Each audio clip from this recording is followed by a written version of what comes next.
morning, Pagan Meanbrarian, coffee, apothecary. Oh my god, I'm almost out of coffee. I need to make more before I do this show. So let me tell you about the circus show that is my brain, okay? This is what happens when you get too many degrees.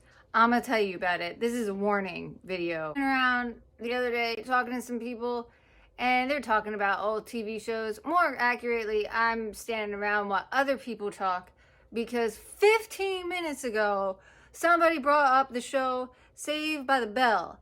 And all I can think about is where this name originated. And my brain has decided to run with the idea. Fuck those people and their conversation. So back in the 19th century, we did not have the medical technology that we have today. People were balancing their humors. They were drinking, I don't know, turpentine.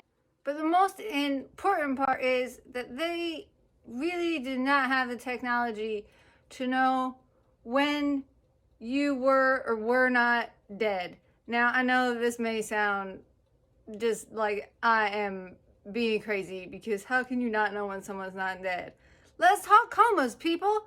The way in the 19th century that they tested to see whether or not you were dead was to maybe try to check your heart rate, or to put a mirror to your face and see if you were still breathing, or to poke you in the foot or the nose or something.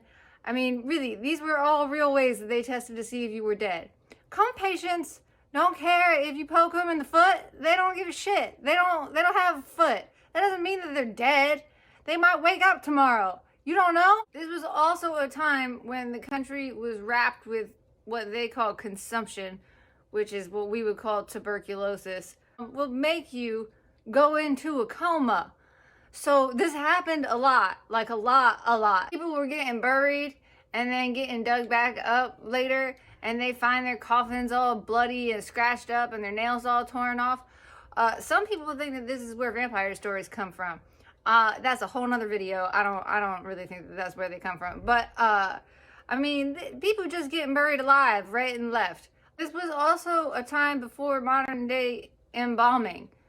To be embalmed was pretty rare. So your body still had all its fluids and organs and stuff in it to keep on pumping, even if your heart rate was weak and your breath was shallow and it did show up on that stupid mirror. But burying people alive in the 19th century became so common that people who designed and built coffins started designing all of these different alert systems to tell you if, when your loved one was buried, whether or not they were really alive.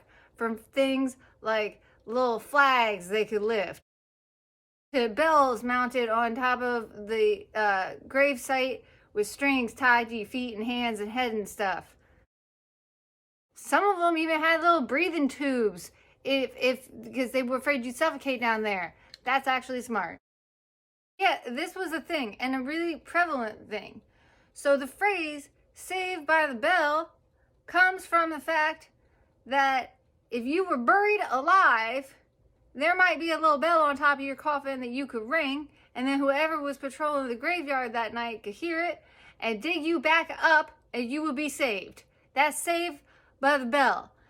Now, we get back to our conversation, because these people have been talking for 15 minutes. I am sure at this point they were talking about some other type of show, and they realize that I haven't said anything in a while, so they come back to me. How am I supposed to deal with that, y'all? What am I supposed to do? I can't have these thoughts and then go back to talking about the exploits of Screech and AC Slater. That's not a thing. But now, they have interrupted my Saved by the Bell thought process, and I'm now thinking about this meme. This meme bothers me every time I see it, because it has nothing to do with people being buried alive. This is actually a mort safe, and they put these around coffins so that they wouldn't be grave robbed. And now we've thrown it all over the internet and blaming zombies. That's not where zombies come from. There is a much cooler story about bells. What? Why do we gotta make bullshit up when we got a better story? I can't answer these people's questions now. I can't talk about Zach and Jesse and that time that they broke into Mr. Belding's office, because now I'm thinking about breaking into graves. I can't say that either. I don't even have anything to add to this story, because that was traumatizing. Now, when you hear this phrase, Saved by the Bell, you're gonna know too. It's also going to ruin your conversational habits. Just remember, I'm here to do good, not be good. I'm not trying to be mean. I'm just trying to ruin your day by making you smarter. Hope it goes well.